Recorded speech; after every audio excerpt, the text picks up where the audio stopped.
Hey folks, Todd with Professional One here. Recently we grabbed the camera and hit the streets here in Plymouth, Michigan to ask consumers about real estate brands. First question we asked, we held up this clipboard and it's got 5 national real estate brands on here, and we simply asked, can you tell us what's the difference amongst these 5 real estate brands? The second question we asked had to do with how easy it is to become a real estate agent. We wanted to know why folks weren't surprised at how easy it was to become an agent. So the third question we asked was, alright, so a new firm comes to your town and it has a higher barrier to entry and greater standard for its agents than the national average. Would you be more likely to utilize the services of that firm because of its higher standards? And the fourth and final question was, okay, so you've bought a home or you've sold a home recently, or you're going to buy or sell one in the not too distant future. How are you going to go about finding the next agent whose services you're going to utilize? Here are those responses. I don't know. What's the difference? Not a thing. Looking at the 5 real estate companies, I don't know the difference at all between them. So they're basically all the same to you? Oh, they sure are, yep. No, I have no idea what the difference would be. The only one I know is RE/MAX. The difference with RE/MAX is that the agents work completely on commission. I really couldn't tell you the difference between them, but they're all, I've seen signs. No, they're all names I recognize. They're names you recognize. Okay, so there's no differentiating factor from one to the other. There's Keller Williams, Century 21, RE/MAX, Prudential. I think I missed one. Coldwell Banker. Not in my opinion. See, these names don't mean a whole lot to me. No, other than the fact that they're all named differently. Could you tell me the difference between them? Honestly, I'd have to say the real estate agents who work for them. Could you tell me the difference between them? No. No. The name. The name is the only difference. That's the only difference. The companies themselves are more or less the same. I guess the only way I could distinguish them if I was able to meet a actual realtor of each company. No. Okay, nothing stands out? No, some of them are familiar okay. to me, but I've just only because I've heard their name. Could you tell me the difference between any of them? No. No. Could you tell me the difference between any of them? Doesn't surprise me a bit. I don't think there's that much education, right? Can you get your real estate license? You have to take like a class? No. Not nowadays. Probably I would not be surprised. Okay, why would you be surprised? Because anybody can be a realtor. Because real estate is like salesmen. Real estate people are like salesmen. They are salespeople, right? And they're just a little bit that high from, above a toaster.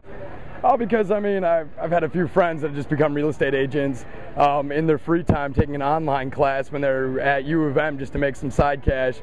I mean, nothing too fancy. It took them all of about 3 weeks to get it, so.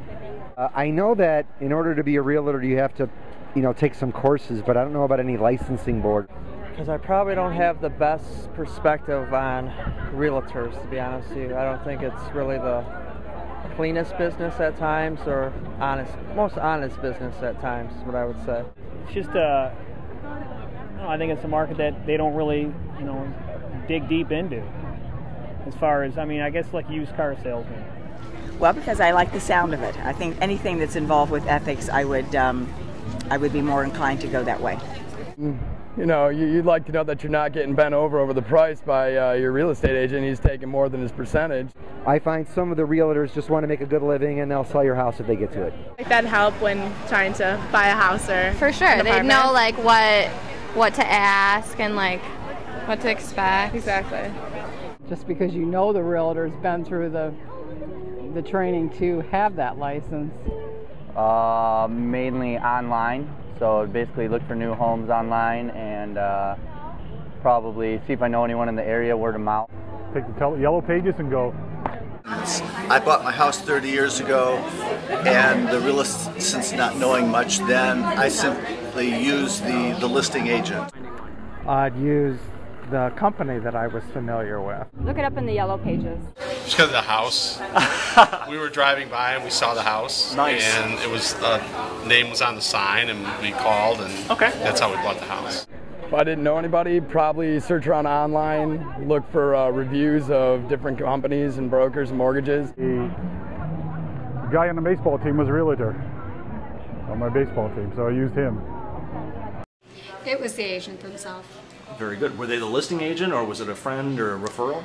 Actually, I think it just happened to be we were calling on some houses, and the gentleman that happened to answer the call just happened to, click with our needs. And A realtor happened to be one of my wife's friends from high school. Were I to choose a brokerage, perfect, representative, it wouldn't really matter where that representative came from.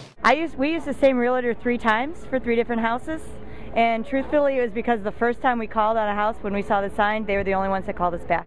Probably investigate it online or see if I know anybody in the area. Someone I knew from Central 21. This was 17 years ago. Family friend. It would be who they are. If I didn't know, I only know my uncle who briefly got into real estate, so I would probably go to him and ask him first. I don't even know who he worked for, if he worked for anyone.